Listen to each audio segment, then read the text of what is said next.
Bir mühim mesele. Belki ana şul meseleni bilmegenlikten bizden bunda yazgan kardeşimiz apay sünnet namazların kılmaydır. Mana ol yazgan 4 rekatta sünnette. Her birinde sure okurga kerekti. Yok apay dürüst tugul. Birincisinden hiz birinci ikinci rekatta gına Fatiha'nın hun sure okuyhıgız. Ol sünnette buhunma, ol farzda buhunma. Yaki eğer Fatiha'nın başka bir nindi de sure okumahağızda hizzin namazınız dürüst.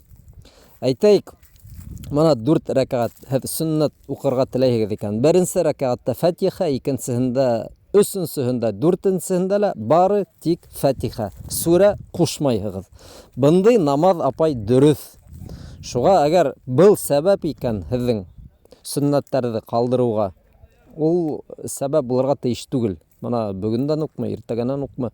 Şol sünnetlerinizi kıla başlagız, korkmagız. Her bir rekatta tik Fatiha gına okuhagız da bu dürüst hem mümkün.